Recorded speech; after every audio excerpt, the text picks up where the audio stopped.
Welcome everyone, and thank you for joining us all today. I'm just going to hold off a few seconds here. We're just getting our participants in.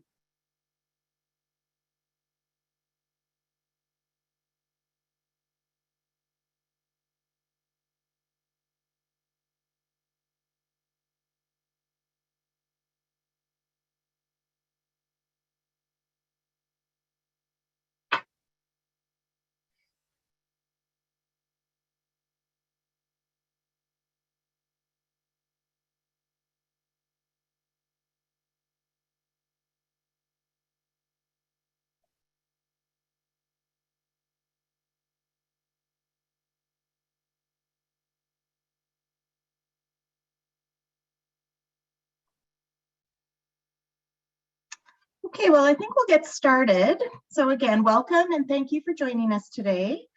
For those in our audience celebrating the Lunar New Year, we wish you and your families prosperity and good health in this year of the Tiger. My name is Kimberly Howard. I'm a partner in the Business Law and Energy Group in Calgary for McCarthy Tétrault, and I'm co-head of the Oil and Gas Group. I have the easy job today. I get to moderate the discussion we're going to have on carbon markets. And the context for this presentation is that my colleagues and I were discussing, and there really isn't a day that goes by where there isn't something in our news feeds that is around ESG and carbon markets and carbon pricing. And as companies look to meet their ESG goals and diversify energy sources, we've seen a real uptick in interest in these areas from our clients. So we thought it'd be helpful to pull together a number of our colleagues to help us navigate this interesting space. In today's discussion, we'll be focusing on emission offsets, carbon pricing, and offset contracts.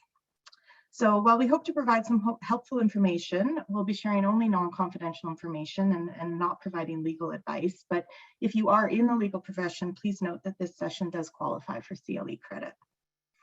We have muted all participants, but we'll be opening up the floor to questions for the last 10 to 15 minutes of our session.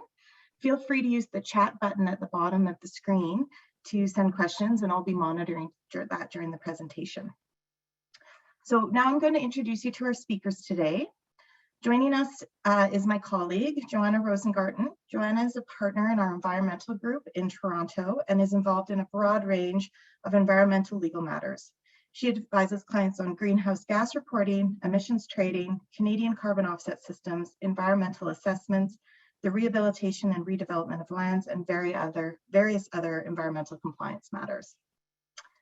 Next, we welcome Selina Lee-Andersen. Selina is a partner in our Vancouver office and is recognized for her in-depth knowledge and range of experience in the areas of environmental law, regulatory matters, and Aboriginal law issues in the energy and natural resources sector. Selina's practice specializes in climate change law, including advising on matters related to carbon pricing, climate change disclosure, emissions trading, offset systems, compliance, and clean technologies. And lastly, we're joined today in Calgary by Kim Howard. Kim has a wealth of experience in a multitude of regulatory frameworks in the energy space. Kim is a partner in the firm's Energy and Infrastructure Group in Calgary and the firm's National Environmental Regulatory and Aboriginal Group. Her practice focuses on environmental energy for electricity and oil and gas and regulatory law. Kim's versatility enables her to provide strategic advice, whether it's advising on environmental risks of a transaction or procuring key regulatory permits for a development. So let's begin by having Joanna provide us with an overview of the carbon emissions offsets. Joanna, there are a lot of terms that get thrown out when having conversations in this space. And there's a number of systems and mechanisms in place that vary from jurisdiction to jurisdiction across Canada. And a lot of that overlaps with the federal regime. Can you please walk us through the basics and help sort this all out for us? Thanks, Kerri. So welcome, everyone. Further to Kerri's introduction, my section of the presentation today is going to focus on providing a basic overview of regulatory carbon markets in Canada. So firstly, what are carbon markets? Just see if we're on the right slide here. Carbon markets refer to transactions of carbon offsets or credits, and those are essentially the same thing, where each offset represents 1 metric ton of carbon dioxide emissions, or its equivalent, that has been reduced, avoided, or sequestered. And we'll get to specific examples of offsets later in the presentation, but the key to remember is that we're talking about a reduction in carbon emissions. Next slide. There are two types of carbon markets. There are compliance markets and voluntary markets. Compliance markets, which are the focus of my presentation, are created when a government enacts regulations to reduce greenhouse gas emissions and requires regulated entities, which are usually large industrial emitters, to obtain and surrender credits to meet their targets. An example of a compliance market is the Quebec cap and trade system. Voluntary markets are just that. They are voluntary. There is no regulatory requirement to create or buy offsets. There is no single regulated marketplace, and different parties are transacting with each other on different kinds of exchanges or through bilateral agreements. An example of a voluntary market is the offset credits that people buy when they fly to offset the emissions from flying, for example. There are two regulatory mechanisms to price carbon. There is an emissions trading system and a carbon tax system. In an emissions trading system, the government sets an annual cap on greenhouse gas emissions from certain industries, and the cap declines over time. So companies are required to hold emission allowances, and these allowances are either purchased or given to industrial emitters to a certain level, and their emission allowances have to equal their emissions. If they have more allowances than they need, they can sell them to other regulated entities. In a carbon tax system, the government puts a price on each ton of greenhouse gas emissions, and that price increases over time. And the idea is that over time, due to the increasing price on carbon, businesses and individuals will choose less carbon intensive alternatives, and the total greenhouse gas emissions will decline. There's more certainty in an emissions trading system because the government has actually set a cap on total emissions. In a carbon tax system, the government is relying on the increasing price of carbon to elicit a market response that leads to lower emissions. And offsets or credits can be used to achieve compliance in both of these types of markets. So you can see on this next slide on the map that across Canada, we have both kinds of carbon pricing systems in place. Quebec and Nova Scotia have a cap and trade system, and Ontario used to have a cap and trade system, and the other provinces have carbon tax regimes. You'll see that many of the provinces have a federal backstop or output-based pricing system, and that's what I'm going to focus on now because it's now widespread across Canada. And also the federal backstop system, it informs the price of carbon all across the country. So in 2016, the federal government announced the pan-Canadian approach to pricing carbon pollution, with a price on carbon that started at $20 in 2019. We're on the next slide now, slide 8, please. With a carbon price that started at $20 in 2019 and increased by $10 each year until we got to $50 per ton this year in 2022.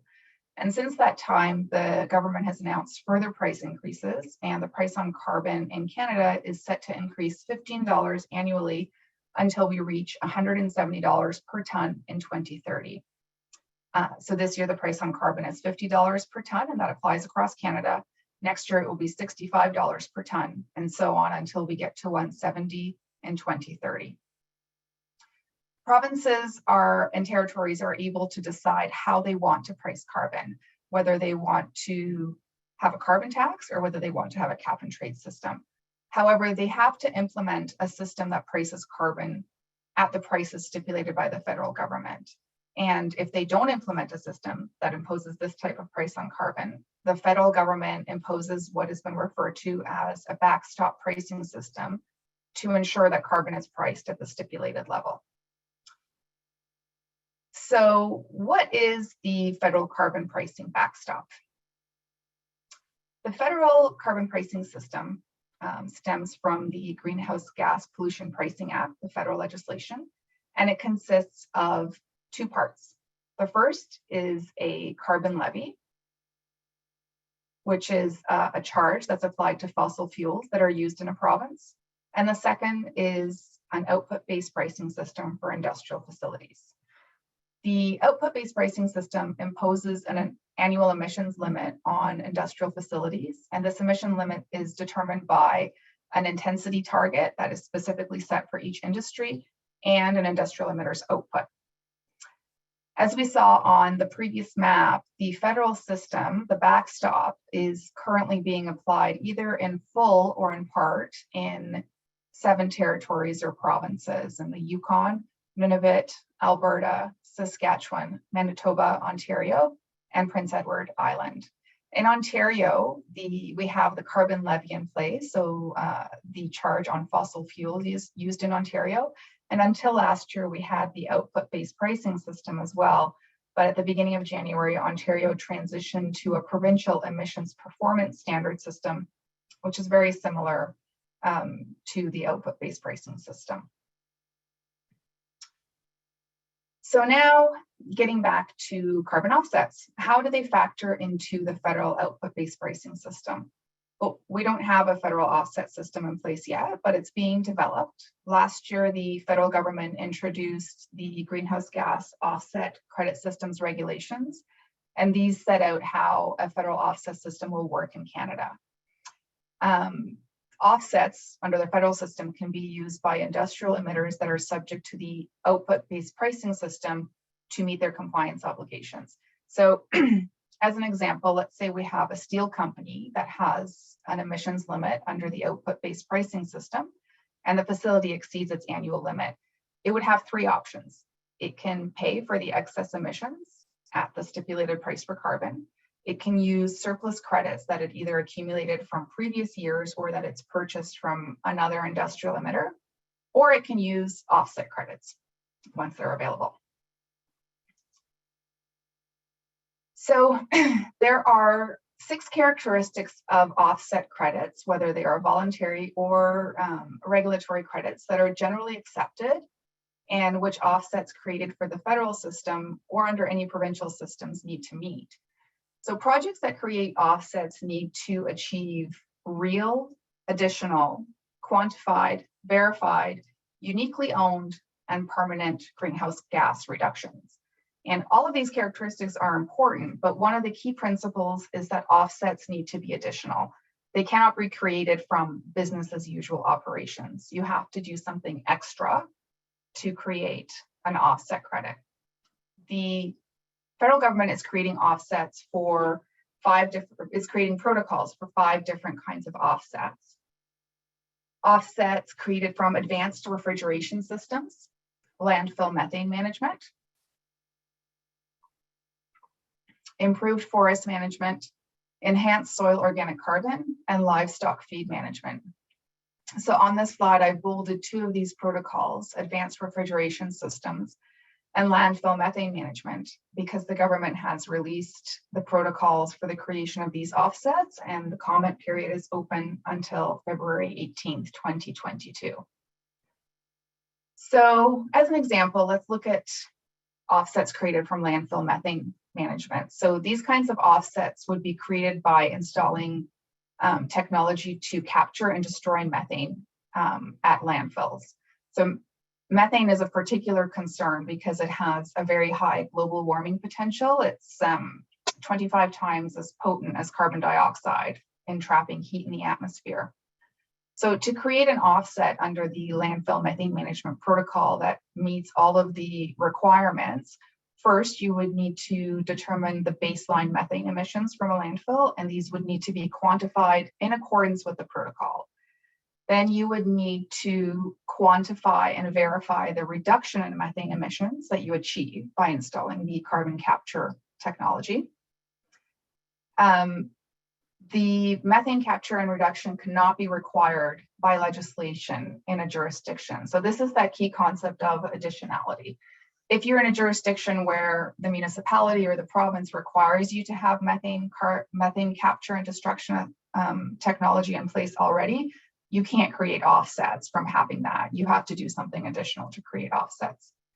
The entity creating the offsets would also need to show that it has the unique ownership of the offset. There can't be any other entity entitled to the offsets, and the offsets would need to be permanent. So that's essentially how the landfill methane management protocol would work.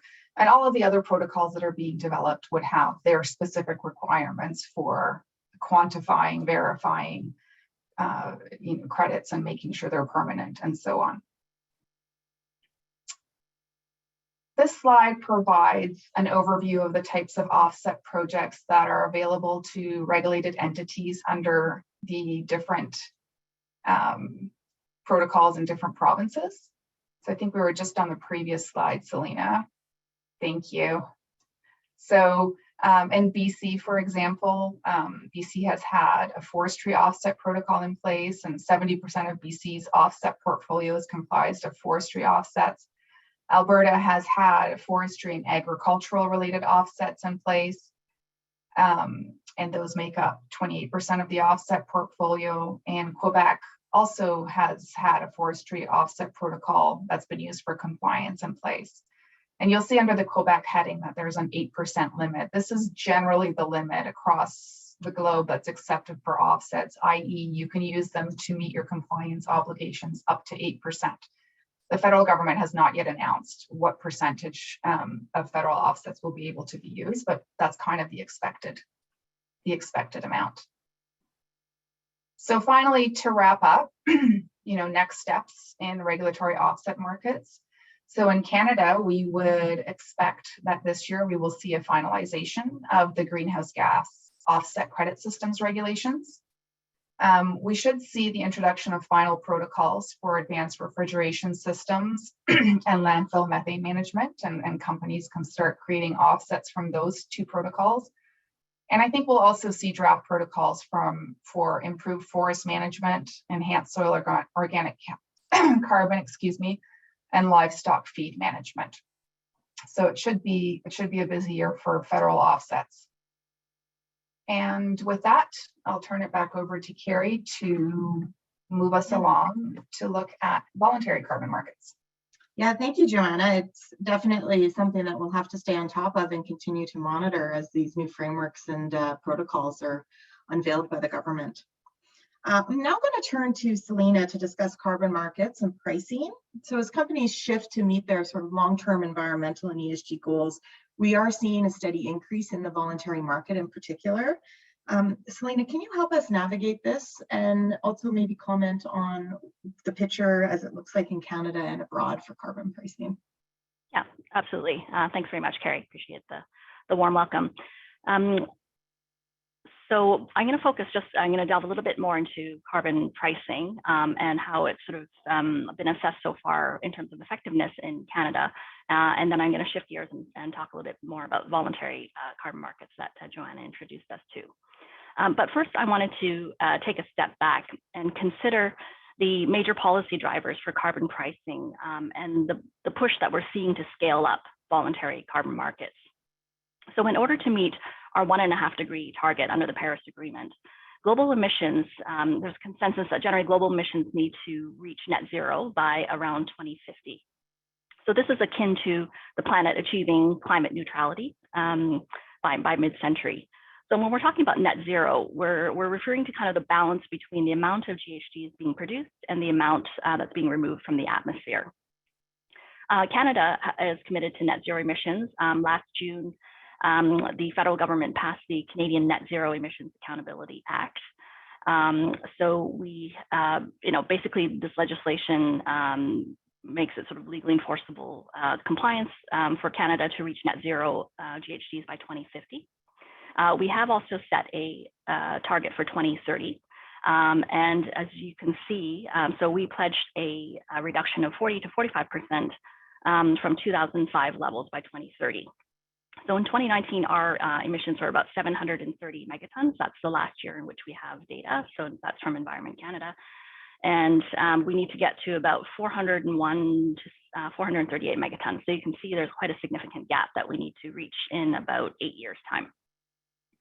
So with the update initiatives that the federal government introduced last year, Environment Canada and Climate Change Canada has projected that our emissions will be about 468 megatons So there's still a gap of about 30 to 60 some odd megatons that policies are being created for. So every year, Canada is required under the UN Framework on Convention on Climate Change to prepare a national inventory report. So as I mentioned, 2019 is the last year that we have data for. We had 730 megatons in 2019, which was a small decrease from 2018 emissions and about a 1% decrease so far from our 2005 emissions. So overall, sort of our emissions intensity performance has been improving over the years. And it's been pretty consistent in terms of the growth of emissions. We've seen emission increases in the oil and gas and transportation sectors, but these have been offset over the years by decreases in other sectors, notably in the electricity sectors and heavy industry. So within the context sort of global emissions, Canada accounts for about 1.5% of global emissions, although we are one of the highest per capita emission emitters in the world. And you can see, so our per capita emissions have declined, but it's still quite high compared to other countries. I wanted to kind of just give a quick breakdown of where geographically where the emissions are coming from. So you can see Alberta is the largest emitter in the country, along with Ontario and Quebec, as well as Saskatchewan and BC. In terms of breakdown by sector, oil and gas is about a quarter of our emissions, with transportation making up another quarter. So that's the lion's share, half of country's emissions do come from those two main sectors.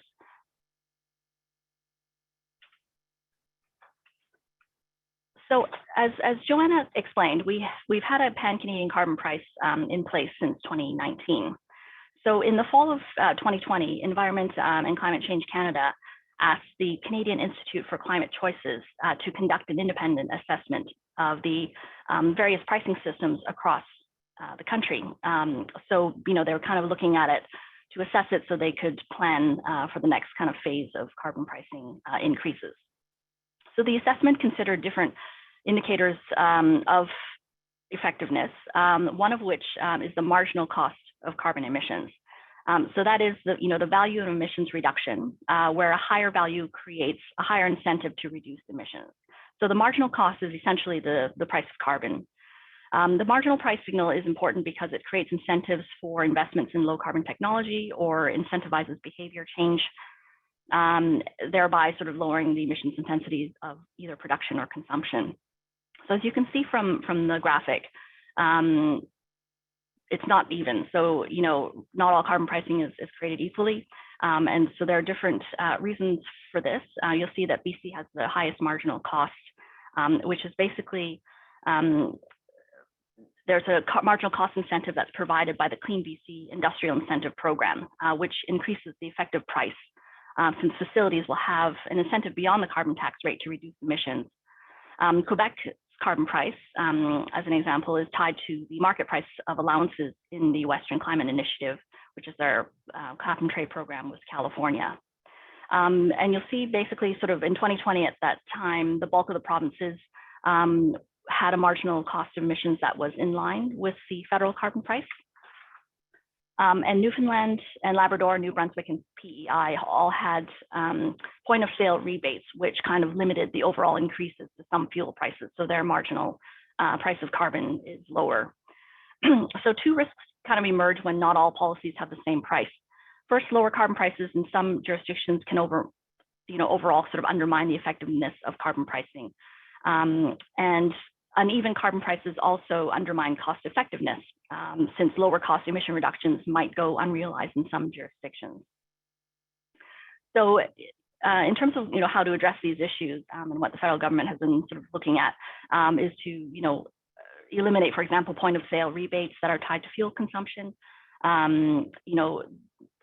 There may be ways to address affordability issues that are not tied to fuel consumption, such as providing rebates to households, or providing abatement subsidies. And a number of carbon pricing programs across the country are doing that. So the other area that the Institute looked at was the average cost of carbon, which is basically the total cost that's paid for all compliance divided by the tons covered. So this is an important number because it kind of affects the long-term effectiveness by driving capital decision-making, around ownership of different sort of manufacturing processes, and promotes, things such as retrofits, carbon capture, utilization, storage technology. So those types of investments. So this map, as you can see, there's quite a range in terms of the average cost. So it goes from $4 in Nova Scotia all the way up to a high of $36 in BC. So the national average is about $17 per ton. So the major outlier is Nova Scotia. So their average cost of carbon there is $4 per ton for all covered emissions. And it's low because they have granted, free emissions credits, which represent, compliance tons representing about 13.5% of covered tons. So it has a lower value. Alberta is also low at $10 for all covered emissions. And Alberta and Saskatchewan at $14 have lower average costs because large emitters make up a larger share of each jurisdiction's total emissions. So that means that fewer emissions also are lower priced. So that gives, raises concerns around, and that happened because of concerns around competitiveness.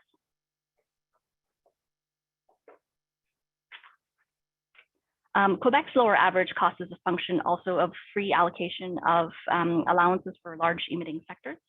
And so that lower marginal cost incentive reflects the market price for WCI allowances in the cap and trade market that it shares with California.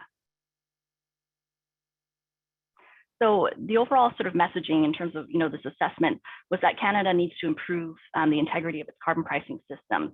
So the federal government is undertaking initiatives to kind of look at each system to make sure that the coverage of emissions is sort of more is broader, and that there aren't as many rebates and things at point of sale that might dilute the effectiveness of carbon pricing.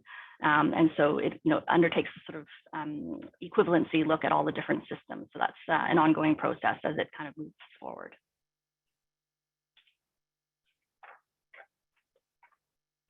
So what lies ahead then for carbon pricing in Canada? An interesting report that came out in June of last year came from the Parliamentary Budget Office. And they looked at sort of the impacts of the federal government's plan to exceed the 2030 reduction target, which was, as you may recall, the 40 to 45% below 2005 level target. So in order to achieve the 168 megatons by 2030 that was projected in the 2021 budget, the Parliamentary Budget Office estimates that non-price policies, that is refers to regulations as well as incentives to adopt lower emission technologies, will have an effective cost of $91 per ton.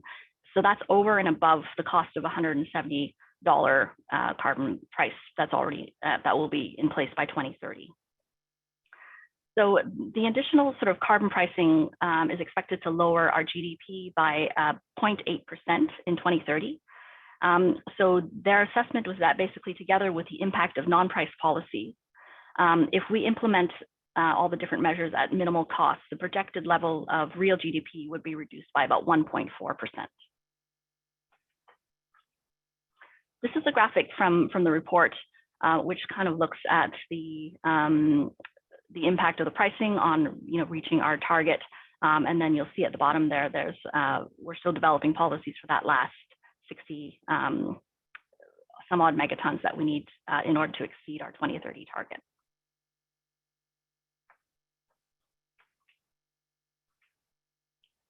In terms of sort of where I guess we sit in the rest of the world with respect to carbon pricing, carbon pricing, of course, is seen as an effective tool, market tool for reducing emissions and incentivizing investments in technologies. As Joanna pointed out, there's essentially two main types of carbon pricing, which is emissions trading systems and carbon taxes. And depending on each country's circumstances and priorities, they'll implement various instruments in order to price carbon in the most efficient way for their economies. So in 2021, the World Bank estimated that about 45 countries, as well as 34 cities, states, and provinces had implemented carbon pricing mechanisms. These emission initiatives cover about 11.65 gigatons, which represents a little more than a fifth of global emissions. The carbon prices range quite a broad range from anywhere from below as $1 to $137. But on average, most carbon prices are significantly lower than what is understood to be needed to reach our Paris Agreement goal. So that's somewhere between $50 to $100 per ton by 2030. And that was assessed a few years ago by the Stern-Stiglitz High-Level Commission on Carbon Prices. In 2020, the amount of $53 billion US was raised in carbon pricing revenues around the world. In terms of comparison of how Canada fares in comparison to the rest of the world, we're sort of in the middle of the pack. You can see Sweden has the highest carbon tax at about $137 per ton. And next is sort of the Scandinavian countries, Norway and Finland. Switzerland has a very high carbon price as well. So we are kind of in the middle of the pack. If we're considering global carbon pricing by emissions trading systems, this will give you an idea. The European Union ETS, which is the longest running and one of the world's largest emissions trading systems, is close to $50 as of last spring. Switzerland has a carbon pricing system as well, emissions trading, which trades at about $46. China introduced its, after its pilot programs, has introduced its emissions trading system as well for large emitters in that country. Before I kind of delve into voluntary markets, I just wanted to say a few words about internal carbon pricing. So over the years, a lot of corporations have actually been responding to climate change by implementing internal carbon pricing or shadow carbon pricing into their business plans. And this was really originally kind of meant to, was done in anticipation of regulation. So, a lot of national governments were slow in implementing, regulations, but corporations were sort of ahead of the game and thinking and were expecting and needing to plan for carbon pricing to be introduced. So now it's sort of evolved. Companies have started to use carbon pricing not only, just to evaluate risks from a regulatory perspective, but also to use it as a way to manage longer term climate risks around investment, energy efficiency, and cost savings, changing internal behavior. So we're seeing an evolution of that. So in 2020, more than 2,000 companies disclosed that they use internal carbon pricing or will plan to introduce carbon pricing within their business planning processes. Companies have adopted internal carbon pricing that ranges from $6 US per ton to up to $918 per ton. But the median internal carbon price that's disclosed by companies that they used in 2020 was on average about $25 per ton. So the number of companies that are sort of using internal pricing include half of the world's 500 biggest companies with a market capitalization of $27 trillion. So it's quite a significant push. But there's still quite a lot of work to be done. There's a lot of companies that do not disclose whether they use carbon pricing or haven't yet thought about using carbon pricing in their internal business price planning. Now we're also seeing internal carbon pricing as being triggered by corporate climate governance initiatives such as the TCFD.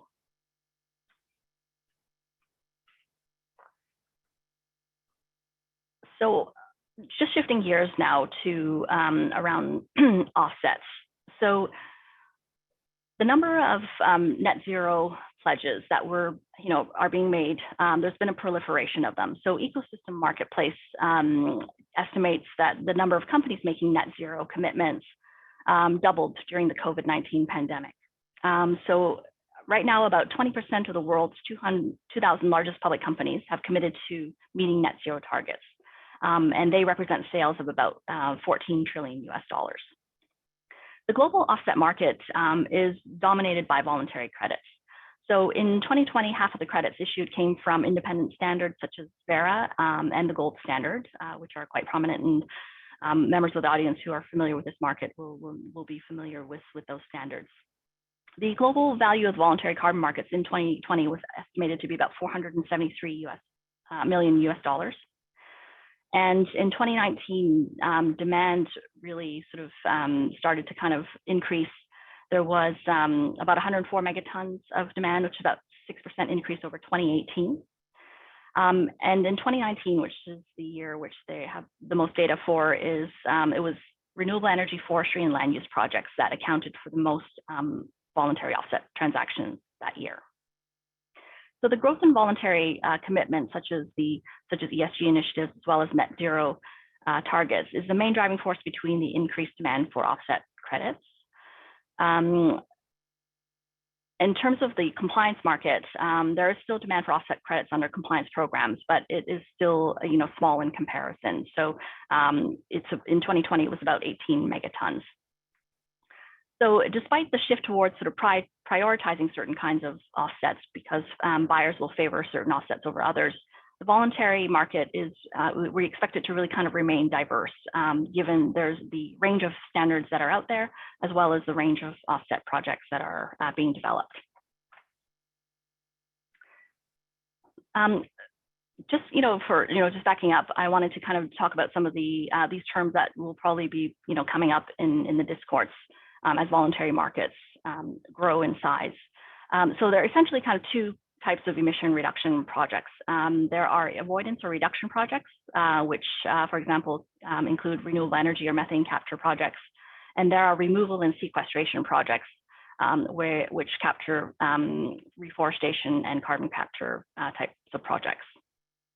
A term that we're seeing increasingly are nature-based carbon offsets. And these are offsets that are created by what they call nature-based solutions, where the carbon absorption qualities of natural assets such as forests and peatlands and wetlands are evaluated and measured. The other thing we'll see more of are offset credits with co-benefits. And when we're talking about co-benefits, it can really include a range of things from sort of increased biodiversity, job creation on the social side, support for local communities, as well as health benefits from avoided pollution.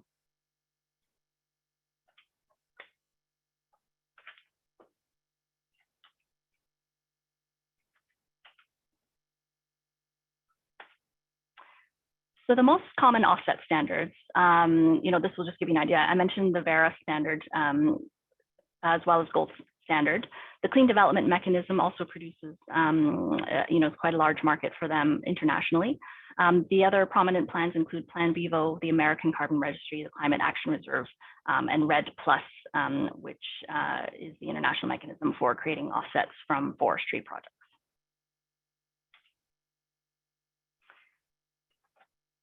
This, I just wanted to kind of, give a sense of scale as it is currently.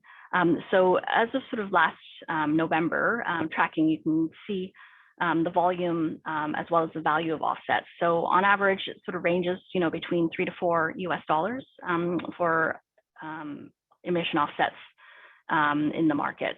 And, the value of it was $1 billion up to November of last year. And over the years, so it sort of from pre-2005, you can kind of track it, how it's sort of grown over the years, the market, as well as sort of the value of the market has been kind of, sort of dipped in during some of the financial crisis points, and then it sort of steadily increases. In terms of voluntary market by project type, as I mentioned, renewable energy and forestry and land use projects are, the most in demand. There are also waste disposal projects. You can see in terms of what gets the sort of yields the highest value in the market is forestry and land use projects, as well as waste disposal projects and agriculture as well.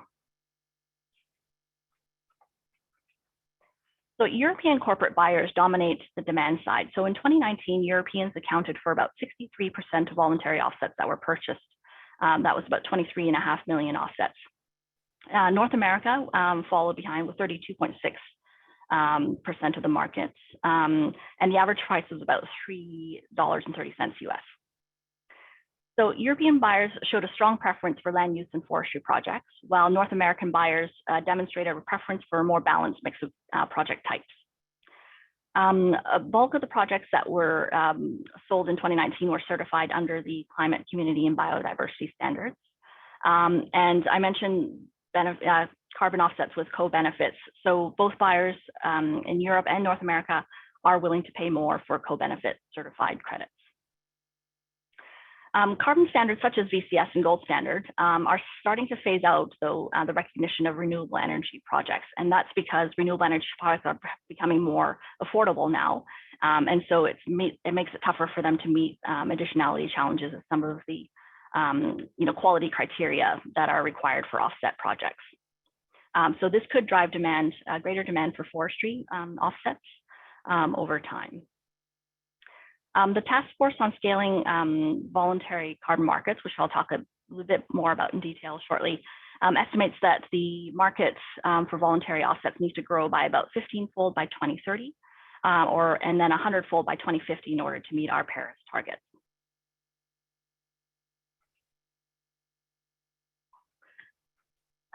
So in order to reach our goal of net zero, we will need to mobilize a whole range of tools. Companies, particularly those in hard to abate sectors, will need to offset their emissions as they work towards their net zero goals. So as a result, demand for voluntary offsets is expected to really surge. So, I showed you the number. So in 2020, the value of the voluntary carbon market was $473 million in 2020, and it hit $1 billion in 2021. So that, that basically doubled the market value in 1 year. So that gives you a sense of, the impacts of these commitments. So, but as a result, though, the growth of voluntary carbon markets will also face increasing scrutiny. Voluntary carbon markets, are, highly fractured. So over the years, given the number of standards and types of projects, they haven't always had the best kind of reputation for quality. So there is, there are concerns around greenwashing, as well as, quality issues. And I think the biggest one is probably that offsets might incentivize companies to offset rather than reduce their emissions in a meaningful way.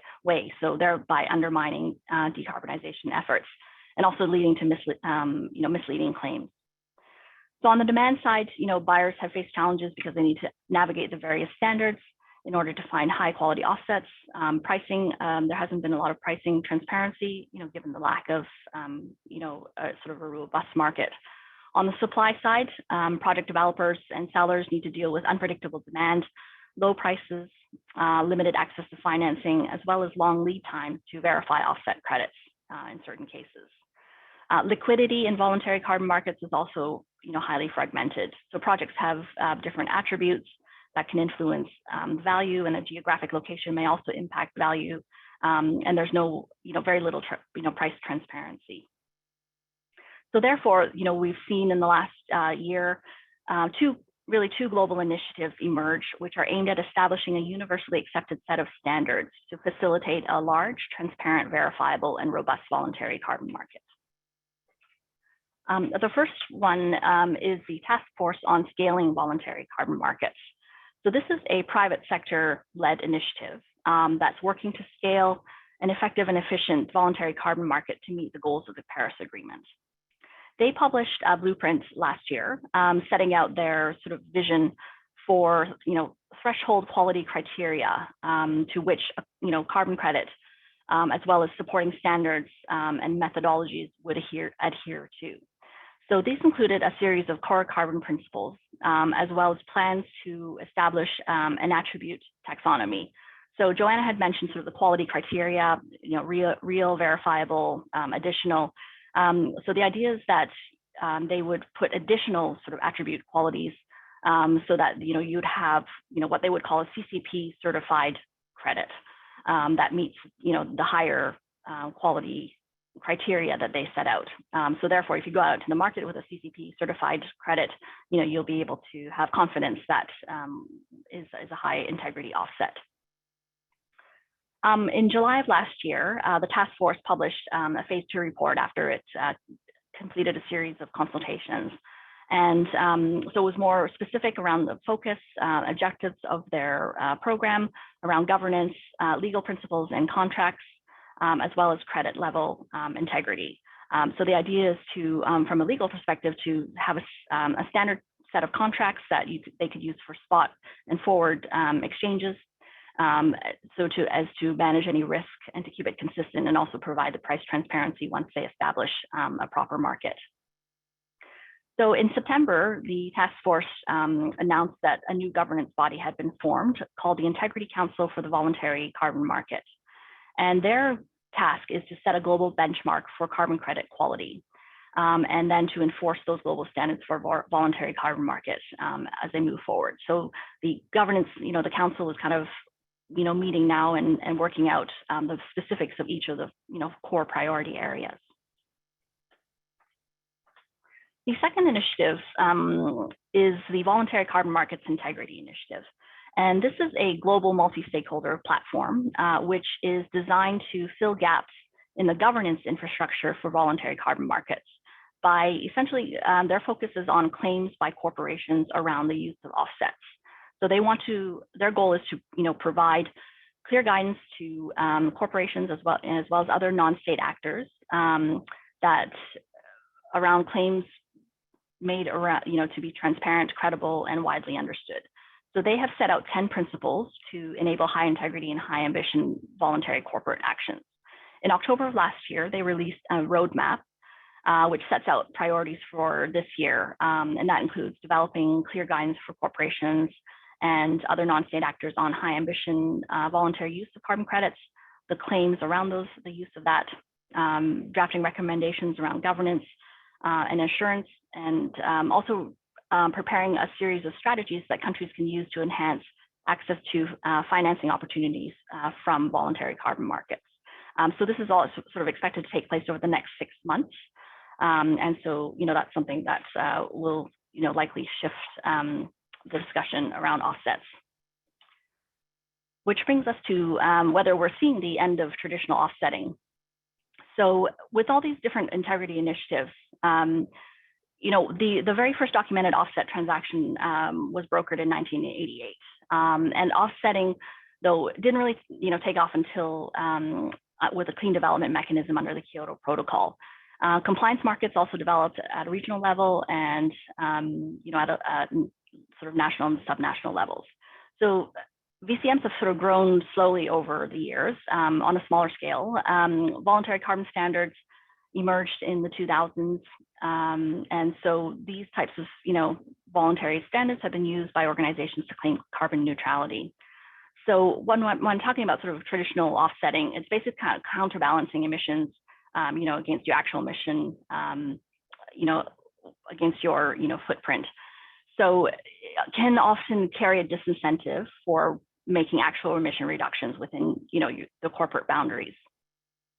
So what we're seeing is kind of the use of carbon credits, not just to counterbalance emissions from your inventory, but to actually have them additional to abatement actions. And use them in such a way that you avoid replacing other forms of emission reduction actions. So which brings us to a sort of new paradigm for offsetting that is emerging. So the Science-Based Target Initiative, or SBTI, is a partnership among CDP, the UN Global Compact, the World Resources Institute, and the World Wildlife Fund. So the SBTI call to action is one of the commitments under the We Mean Business Coalition. And they have basically come up with a standard, net zero standard for companies. And they have sort of proposed certain terminology around, the use of offsets, what they call sort of neutralization and beyond value chain mitigation. And the idea is that basically carbon credits do not or should not be counted as reductions toward meeting your science-based targets. So companies should only account for reductions that occur within their operations and value chain. And it's only when you've reached that science-based target that you need to neutralize whatever residual emissions you have using offsets, or if you're looking to finance additional climate mitigation beyond your science-based targets. So, under this standard, most companies will be, required to have long-term targets with emission reductions of at least 90 to 95% by 2050. And it's at that point then a company should, should use carbon offsets and offset credits to eliminate whatever residual emissions they have. So in terms of the mitigation hierarchy, it's the first is to prioritize near-term science-based targets, and then followed by securing carbon sinks to avoid emissions that arise from their degradation, and then using carbon credits to offset the residuals. But ultimately, there's no one size fits all to offsetting, just given the diversity of, uses, objectives of organizations, different decarbonization pathways of organizations. But if there is a set of common integrity criteria and transparency, as well as quality assurance standards, that will help to kind of boost credibility for a robust carbon market. So tied into all of this is Article 6 of the Paris Agreement. So the Paris Agreement, when it was negotiated at the time, included a mechanism for international cooperation through carbon markets. There are essentially three operative paragraphs in Article 6, two of which relate to carbon markets. The first one is Article 6.2, which essentially provides an accounting framework for international cooperation on carbon markets. So it's sort of a bottom-up, bilateral, or regional cooperative approach through what they refer to as internationally transferred mitigation outcomes, or ITMOs. And so that kind of provides a mechanism for linking different markets and transferring carbon credits between countries. Article 6.4 is a mechanism, basically it's a centralized crediting mechanism that helps to kind of support mitigation and to, as well as enhance sustainable development. And that's kind of, through specific projects. And Article 6.8 deals with non-market approaches such as, carbon taxes. It took sort of 6 years of negotiations to come up with a rule book. So in Glasgow at COP26 last November, after 6 years of negotiations, the parties finally agreed on a rule book for international cooperation on carbon markets. The goal is really to kind of mobilize private sector investments and increase the flow of private capital to developing countries. Some of the key sort of sticking points was around double counting, as well as additionality, and how to make sure that it's kind of done in a fair way. So key decisions were made at COP26 around the eligibility of projects and activities that would be included in the global carbon market, around the issuance of credits, corresponding adjustments, which is to help avoid the whole double counting issue, as well as how to deal with legacy credits and to transition those from the clean development mechanism into the new program. So ultimately, there is always a greenwashing risk in this particular scenario, but if designed well, Article 6 has the potential to contribute to our goal of Paris Agreement goals. And it can also provide greater incentive for the private sector to invest in clean tech in different countries. But it's really only if the foundation is there to make sure the market is credible, reliable, and has integrity. At COP26, Canada's Environment Minister said that Canada would not be relying on Article 6 to reduce its emissions, but I think he left the door open to maybe consider it in the future. I think previously, Canada had indicated that it might use it to, for example, offset LNG emissions from the LNG sector in BC by shipping it to China and or other parts of Asia to have corresponding adjustments to benefit from that. But the Canadian government seems to have sort of stepped back from that for now.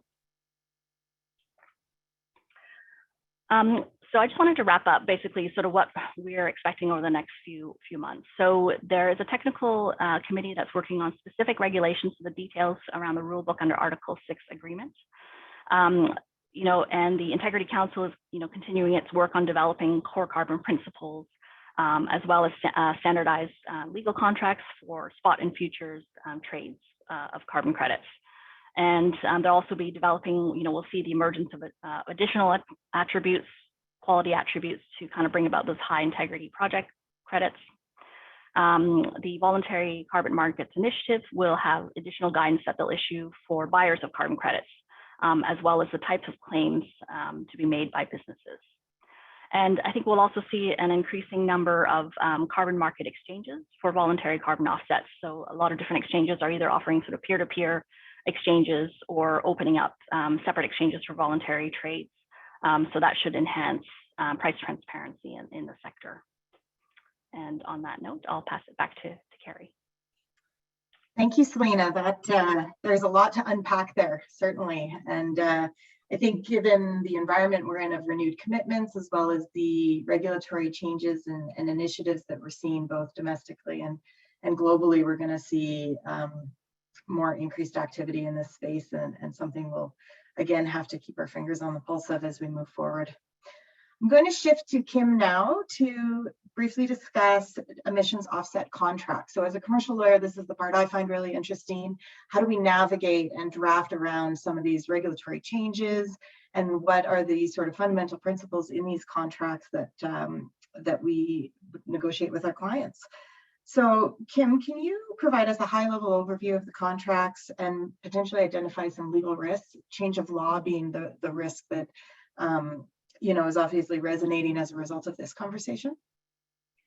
Thank you. Thanks, Kerri. And Selina, if I can just trouble you to switch those slides. There we go. So after now that we've all heard about how rapidly changing this is, we've kind of gotten the lay of the land of the lingo from Joanna and Selina. I'm just going to focus on the types of contracts that can happen across these sectors, across the different types of projects and for different types of buyers. And then I'm going to focus on just 4 kind of key areas that I think are themes that come up from the changing regulatory regime, from the markets, and are the ones that we've seen and are kind of the most hotly contested and discussed and negotiated when we do come time to start buying and selling and trading offsets. So the types of contracts, I think I like to break them up between primary market and secondary market. And I think that goes true for both voluntary and compliance markets. So you can have agreements directly with the project developer. I'd say like a power purchase agreement, if you want to unbundle that from and just have the offset agreements from a forestry type project, or what we often see is the renewable electricity credits and those types of purchase agreements. So I call those kind of the primary. The other type of primary would be if you're actually doing the project development yourself. So if you are doing the offsets or the efficiency program and generating those would kind of be those primary market ones. Then there's the secondary markets. There are abilities, there are companies that compile and market and broker offsets. You can have agreements directly with those. Those tend to be each kind of marketer or broker will often have a standard form contract that they like to use. And then those that buy in the primary market may also choose to resale if they don't need them, or if they have an abundance, they may also sell them. So I think that's kind of how I've kind of broken it up in my head between, and that applies to both the voluntary and the compliance types of markets. And I think the complexity really varies depending on what type of contract you're seeing. Sometimes in the voluntary, if you're looking at kind of one-off or one-time purchases, those agreements and those complex may not be as complex. A party is not going to be as, keen on, negotiating how you deal with a change of law if it's a one-time purchase, for example. And I think one thing with all the things that, with kind of that paradigm shift that Selina was talking about is I think all of those different policies will provide new transparency so we can get a better idea of terms and prices as the markets continue to evolve. So if we can move to the next slide. Kind of the 4 key areas that I want to focus on today are form and delivery. This is a real threshold question that I think the parties really should get to at the beginning. Counterparty risk, performance assurance, change of law, which is Kerri flagged, I think comes to all of our minds right away. And then also how you can deal with disallowed or canceled credits. So starting first with form and delivery. Can we go to the next slide, Selina? With form and delivery, this is something parties really need to spend time on at the beginning. I think even though each type of contract may have its nuance, each type of project or the type of offset instrument that you're producing or selling or buying, I think this is something that people really need to think about. What are you buying? What are you selling? Are they for compliance? Are they for voluntary? Really, that agreement in the form of agreement needs to reflect the standards and the processes that are being applied. Whether it's a compliance market, it needs to do, for example, in Alberta, the quantification protocol and the steps and the timelines to use it. Another thing that I think is going to be coming up is, if in Alberta you want to be generating offsets that somebody could use as part of the federal program, there's additional timelines and kind of retirement deadlines that need to also be reflected in your terms to make sure that the parties can perform kind of within that regulatory regime. Another area that I think we've been seeing a lot more is as technology is increasing, people are really able to generate a lot of renewable attributes. For example, in a large wind farm in Alberta, you may end up with multiple off-takers. You may have some people purchasing the electricity. You may have some people purchasing the electricity and the environmental attributes, or just the offsets. And so if different buyers are wanting different instruments, making sure that you can actually do that. For example, the Regis, which is a common renewable electricity credit registry, they have to have 100% of the generation from a facility that's metered, credited to the RECs. And then you'd have to kind of deregister those and try and see if you could, depending on what the other parties want, use them for another type of contract. So these are all kind of questions that I think are really important threshold questions to ask to make sure that you're fitting within the timelines and that your contract reflects what the parties actually need. So we can go switching now to, this is kind of the example I'd like to, and as Joanna kind of flagged, we've got environmental attributes at the top, and you can turn those into multiple things.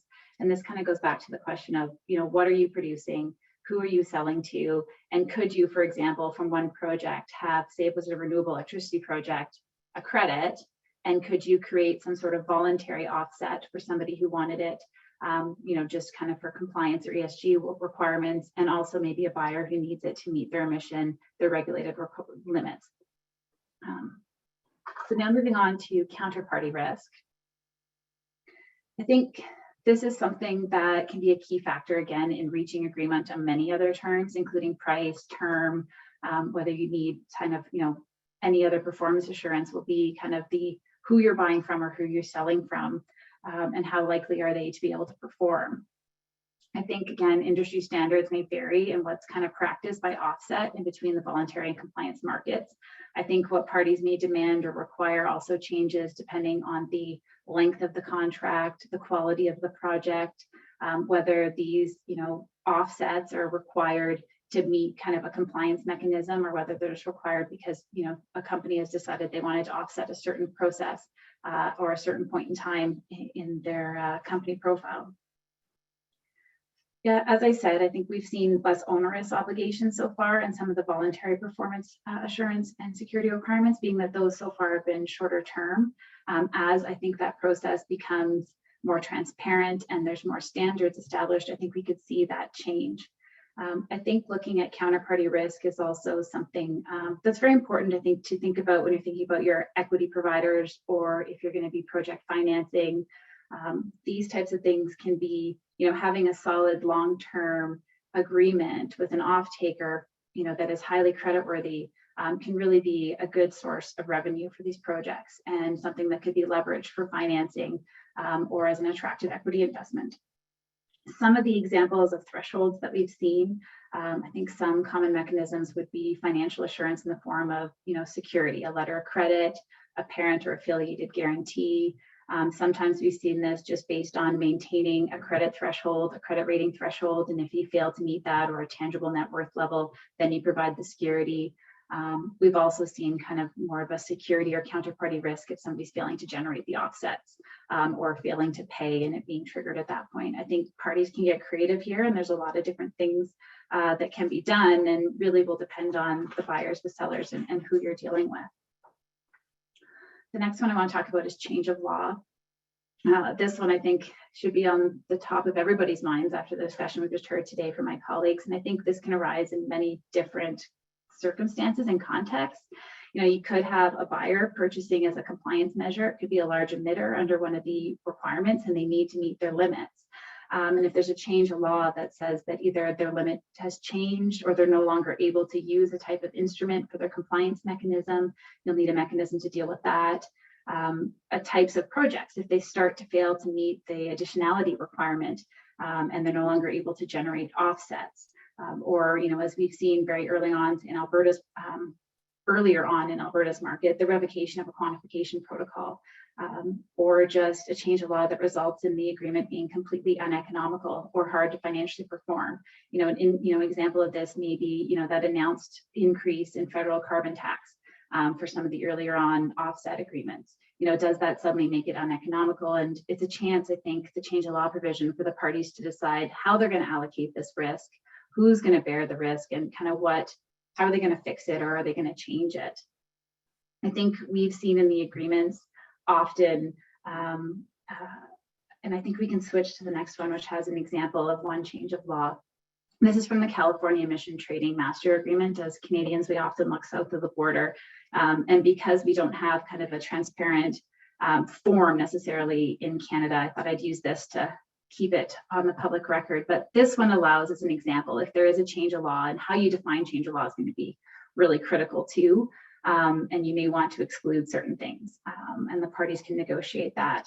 But this one allows for them to, will negotiate in good faith. And so if there is a material, you give notice. If it falls within that definition, you sit down and you negotiate. And if you're unable to review or to actually come to some sort of agreement, this one allows for termination. The other ones we've seen is, you could have it go to dispute resolution, or you could just, in other agreements we've seen, if it's certain changes of law that are defined and everybody's in agreement, then you can just amend the contract terms. For example, if it's a change of law that just changes the timing for reporting or the type of audit, or it adds an extra layer of verification, then those types can maybe just be an agreement of the parties to amend the contract terms accordingly, instead of having to terminate or go to full-on dispute resolution. With respect to some of the changes of law that I think that we are seeing, changes in price, some of the things we've seen is and I think this is a big one because that is a big political risk that we're seeing. A change in government could change that price. International agreements could also change that price. And so some things we've seen is, setting certain prices, that if the price of carbon is within this range, the parties agree that the offsets will be sold at X price. Another one is to have it go lockstep, where it's a percentage of that limit or the carbon price that is set. The other one is kind of, a less prescriptive and maybe agree upon some sort of discount price from that compliance cost in the compliance mechanisms or markets. And then finally, the last one I want to talk about is disallowed credits. And this is kind of the risk of revocation or invalidation of offsets. It's a critical provision in a voluntary compliance agreement. If you are, counting on a voluntary agreement to meet your company's net zero commitments, if that offset is suddenly disallowed or invalidated, you're not going to be meeting that requirement. Or if you're a company who's buying it for your compliance obligations, suddenly you're going to have subsequent regulatory requirements to either, notify or pay a fine or provide an alternative compliance mechanism in replacement offsets, or, pay into a fund. So this is something that definitely does need to be thought about. This is another one that goes back to that first part that I talked about knowing what the standard is, what the protocol is, what the type of instrument you're using to make sure that this disallowed offset provision really tweaks with that, so you can start to anticipate how it may be disallowed. Kind of the examples would be a buyer no longer being able to use their offset if it no longer qualifies, and what you can do. So I think in Alberta, historically, we did, when the market opened, did see some offsets that were disallowed. It was the no-till and reduced-till agricultural projects that have had the greatest risk. Interestingly, one study I read in preparation today indicated that since 2009, there's actually been significantly less credits that have been invalidated. And this was in large part due to, the Auditor General going through and reviewing, and the Alberta government actually flagged and, updated and made their verification guidelines more onerous, which has led to kind of a decreased risk in Alberta of some of these this risk. But again, that's based on Alberta. And so I think each type of regime and each type of project is going to need to be looked at. And I think this is also something that becomes critical in the ideas of additionality and how you're going to do it. And so mechanisms, if an offset has been disallowed, And we can go to the next slide. It's another example from the California form of agreement, and they call it invalidation. But you could do full refunds. You know, you can also do the procurement of replacement credits or any combination of those two. This can also be kind of fit with, you could match what if it's a large emitter who has compliance obligations, you can make sure that those replacement credits are delivered in time for them to be able to post those replacement requirements and their notification requirements to the regulator. You know, and it really does depend on what the offset is, what the type of project is, and how you're doing it. But this is kind of, sometimes it's easier to see one example provision, but it was one that does come up, and I think we'll start to see more and more as, you know, we evolve and get these new standards, especially in the voluntary market, and we'll have to look to those to be tweaking kind of everybody's standard forms. I think that's all I wanted to flag on the contracts. I'd love to go and dive in a bunch more, but for timing, I think we should open up to questions. Yeah, thanks, Kim. Those are great insights. We did get some questions that came through, so I think we should spend the balance of our time for those remaining with us today to discuss those. The first question, and you know, Selina, you touched on it a little bit when you were talking about some of the international initiatives towards integrity of the markets, but this is maybe a question for Joanna based on your conversation. Can offset credits be transferred internationally? So offsets created outside of Canada? So I think that goes with the second question also, which is, do offset projects need to be located in Canada? And Selina will probably have comments from a voluntary market perspective, but from a regulatory market perspective, currently all offset projects have needed to be located in Canada for the types of regimes that are in place. And I suspect that once we get the federal offset system finalized, that will also be the case. So the projects that are undertaken will need to be in Canada for regulatory purposes for those entities that are regulated. And that's something that perhaps will change in the future. I think the idea right now is that there's a lot that can be done within Canada to reduce our emissions. And so that's the government's priority for regulated industries, is to one, have them reduce their emissions, and two, if we're going to be participating in offset projects, that those be located in Canada. And I think it is different from, you know, in the voluntary market. And Selina, do you want to provide a couple comments on that? Sure. The voluntary market, of course, has more flexibility. So, you know, depending on what a buyer is seeking, I think over the years, the trends that I've seen in transactions is that buyers want to see, say, local buyers want to see emission offset projects, you know, provide local benefits to communities. So I think the tendency has been to, for people who are, you know, Canadian corporations looking to offset domestic emissions, to acquire projects that are local and based in Canada, you know, and even more regionally, so Alberta specific projects, BC specific projects. And I think that's kind of part of the sustainable development in a local context. There are, of course, multinational companies that look to invest in voluntary projects in developing countries. So, you know, what can be forestry projects in South America, or projects in Africa, you know, energy efficiency projects in different jurisdictions. So if you're an international buyer and you're willing to accept those types of projects, then there's definitely more. And so voluntary transactions will be sort of generally, they have tended to be at least bilateral. So you can go out into the market. So whether you're going into BC or Alberta or Ontario, or you know, into the US or Europe, there's that flexibility in the voluntary market, much more so than the compliance market. Thanks, ladies. Selina, probably the next question is for you. You'd mentioned on one of your slides that reforestation was an example of an emission reduction project. So one of the, we actually had two questions on this.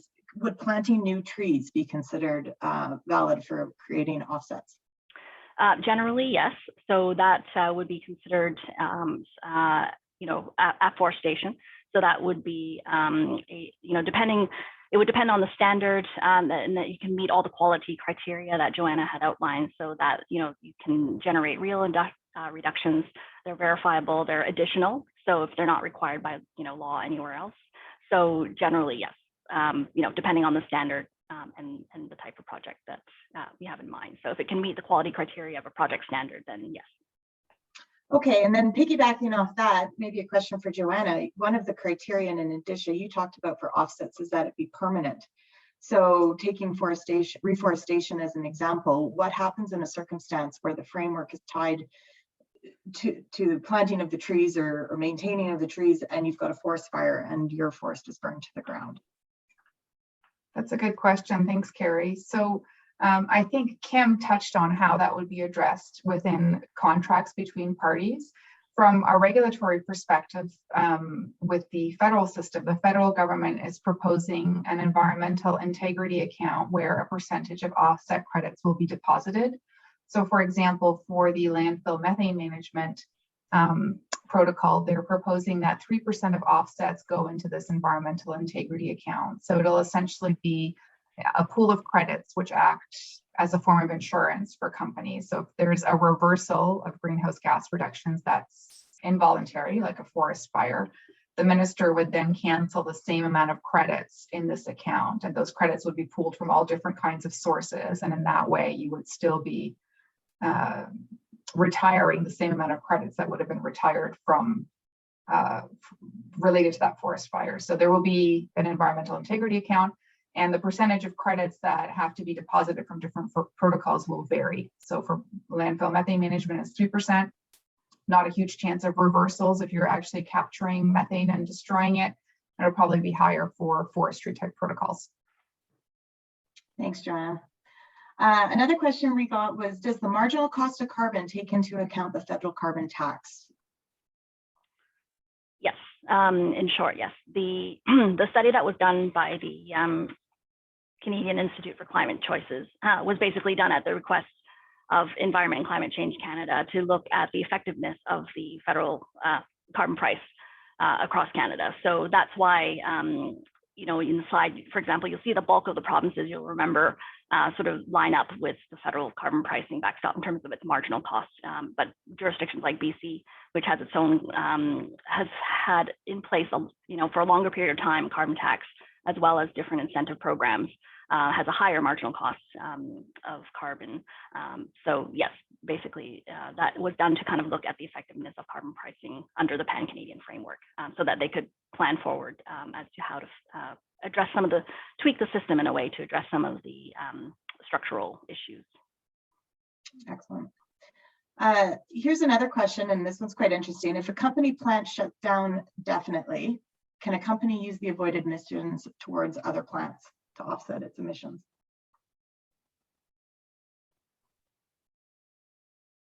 I mean, I'll chime in the regulatory market. No, that, you know, to my knowledge, that's not an acceptable way of shifting. Like in Ontario, for example, your emissions are set for a particular plant. So if you have a particular location, its emissions limit is determined by looking at the emission standard, I call it a baseline, but it's the emission standard set for the facility and that facility's output. So there's all these calculations you do, and you do them and you determine what that particular plant can emit in a year. If it shuts down, it can't then, in Ontario at least, take those credits elsewhere or monetize them in any way. Yeah, that would be the same for Alberta. I mean, the thresholds and the benchmarks that you're supposed to meet would be based on each plant, and each plant would need to achieve that benchmark. And so I would say the answer would be the same in Alberta with respect to the compliance market. And I don't know if there's a protocol for on the voluntary side. I don't know, Selina, if you want to answer that, that would quantify that. Yeah, I don't think there is. I don't think it would fail to meet certain criteria. I think for any type of voluntary offset, just by shutting down, I wouldn't be considered. I think a probably run into an additionality issue.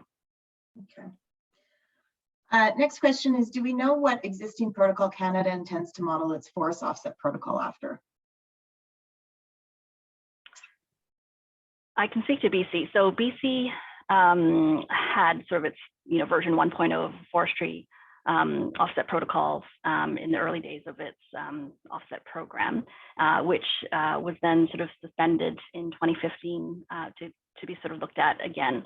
And so there is another sort of now a 2.0 version that's under consultation, and hopefully that will be finalized. It's taken quite a long time, so a lot of stakeholders are quite anxious to see it released. So hopefully this year or maybe early next year, we'll see the BC Forestry Offset Protocol.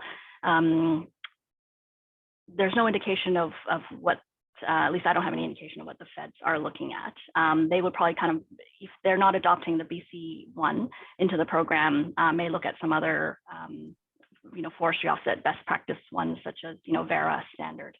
I don't know if Kim may be able to speak to whether the forestry protocol in Alberta. Unfortunately, I don't know what Alberta would be modeling it after. I can always look it up, but I haven't heard anything to date yet or been given any indication. Yeah, I think so. BC is probably the most advanced in terms of coming up with the sort of the next iteration of the forestry offset protocol. And I think from a federal perspective, I mean, there's a huge interest in forestry protocols. That's probably the most questions that we get are related to forestry protocols. So I think everyone is anxious to have the federal government release its protocol. The first one will be the forestry management protocol, so enhanced management of forests to enhance carbon storage. And no details are available about it yet. It hasn't been released for comment. I don't think we'll know what it's being modeled after until it's released for comment, which it should be within the next couple of months. Thank you. We have a question probably for you, Kim, or I may even be able to chime in on this one, but if you do an as-generated contract linked to a facility in specific, like a specific facility, is a lost offset or replacement of invalidated offset provision common? And Kerri, I'll see if you agree with me. I would say yes, because I think you can have bought and sold that offset and it be subsequently, depending on the timing of delivery and trade, it could still be disallowed. And so suddenly you have your buyer having a offset that's no longer recognized or registered and the seller having the funds. So I think it's just kind of a mechanism to help deal with that regulatory risk. And so, yes, I would say it's common. Yeah, I agree with you there. And again, it's just one of those change in law risks that we address with our drafting. So we certainly do try to include those provisions in the agreements. We just have a few minutes left. How do governments use carbon tax revenues that they collect? That's a good question. I can speak to Alberta on that. I mean, Alberta has been using it to reinvest it back in things like Alberta Innovates, into different kind of low carbon technologies and the development that way. That's the way it was set up initially, was to reinvest it back in lowering carbon emissions. And I believe it's still continued. The different forms and programs continue to evolve and change as technologies do, but generally it's reinvested back. I can speak to BC. BC, for the longest time, the carbon tax was revenue neutral, which meant that it was recycled through lower taxes for individuals and corporations. When the NDP came into power a couple of years ago, they removed that revenue neutral requirement. And so as far as I understand now, it just kind of goes into general revenue for not necessarily green initiatives, but for education, healthcare types of initiatives. Excellent. Joanna, a question for you and something we were actually discussing yesterday. What are your thoughts on the recently announced Ontario Clean Energy Credit for the voluntary market? And do you know of any jurisdiction currently running or planning to design such a market? Yes, we were just discussing this. So this announcement was recently made. I mean, it'll be interesting to get the details of how this renewable energy credit market will work, because these credits will be created from projects that are already operating. So Ontario already, the projects that will presumably be eligible per the government's announcement are nuclear and renewable energy projects in Ontario, which is most of our supply. And so the idea is to create these renewable energy credits from the use of these clean sources of power. But all of these sources of power already exist, so that key element of additionality is hard to find in thinking about how the government is going to run this program.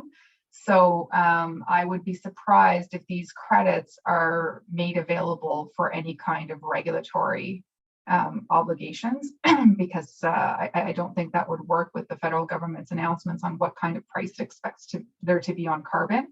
But I think they'll be available for purchase for some kind of, excuse me, ESG related obligations for companies, things of that nature.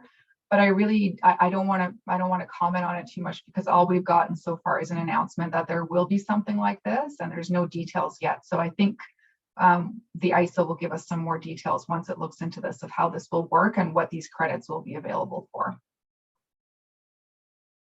Sorry, was there a part 2 to that, Kerri? Where do you know of any other jurisdictions that are looking at creating this voluntary market?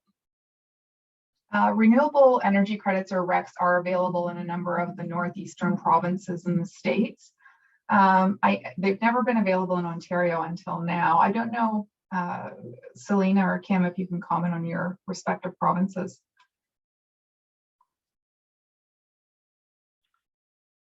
Well, I guess in BC, it's kind of a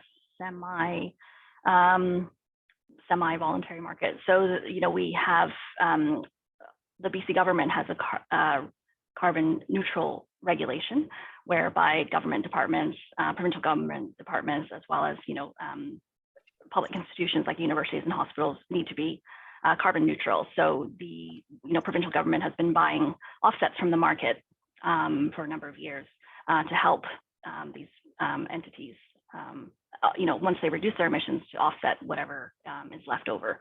So there is a, you know, a sort of we'll call it a semi-regulated, semi-compliance market. So that's been the sort of the biggest voluntary market. But as I said, it's mostly sort of bilateral transactions. The markets, I think, we'll see. There's an exchange, for example, in Singapore has been selected as the main exchange for a global voluntary market. But there are also, as I said, other spot exchanges and other things that are emerging as places where you'll be able to go and either transact offsets and you, maybe on a peer-to-peer basis or just through different trading mechanisms. I was going to say, in Alberta, I mean, there's the compliance mechanism under TIER, which has been around for quite a while, but really with the nature of our power market on the power side, and given the, you know, deregulation of our electricity market, it's something that Kerri and I have spent a lot of time on. We are seeing a lot of voluntary off-takers to a lot of our renewable type projects, or those types of projects that generate offsets. Because, you know, and it's been a very attractive market, and it is, you know, the investment by private corporations with, you know, net zero and looking to reduce their energy footprint have really fueled a lot of development in Alberta by being counterparties, because there is no restriction on them doing so, although it's not a very transparent market and it's mainly been bilateral peer-to-peer types of transactions. Kerri, I don't know if you have anything else to add, because no, that's right. Yeah, no, that's certainly what we're seeing. I'm just cognizant of our time, and we do have one last question that was actually something that was on my mind as I listened to this presentation, and it's the impact of the federal offset program on provincial programs that are already established.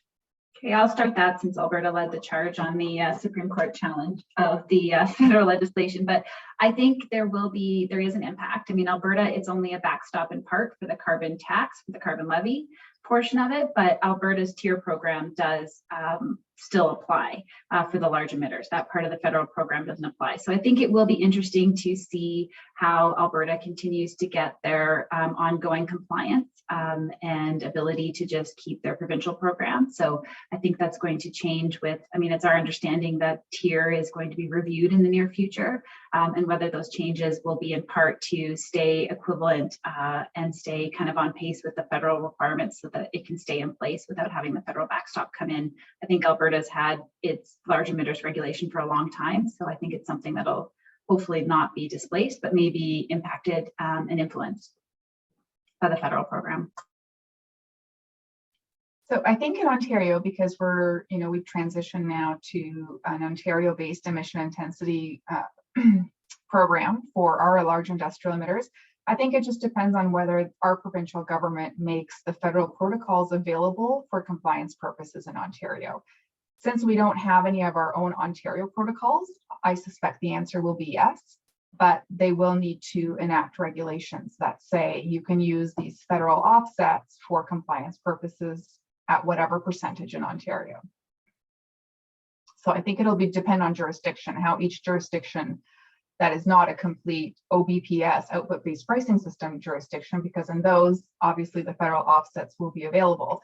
But if you're not subject to that federal output-based pricing system, it will just, it'll be based on whether that province allows you to use the federal offsets or whether they have their own provincial offset system in place or being put in place. And Joanna, you just flagged that for me. I mean, the feds have released guidance on how Alberta offsets can be used for compliance into the federal. So I think there's already some cooperation and indication of how it's going to work too. Great. Yeah, thanks everyone. So I think that's all the time we have for today. We did have some questions come through the chat about links to this slide deck and the recording. So those are going to be sent out by our events team within a week's time, as well as the CLE information for credit for a CLE program. So before signing off, Selina, maybe if you're just able, there's one more slide, I think. Maybe. Yeah, sorry, my computer is frozen. No, that's okay. So before signing off, we just wanted to alert you to our next online event. This is from our business transformation series. It's on February 9th. And it's, piggybacking a little bit off the conversation today. And we've assembled a panel of leaders on the cutting edge of net zero commitments to discuss the green energy revolution and what the impacts are going to be and some of the choices that companies are going to have to make as they move forward. The QR code, if you're able to scan it, will take you directly to the registration page. So hope to see you then. Thank you again to our speakers for taking the time today, and to all of you in our audience for bearing with us as we work through all of this. Enjoy your day.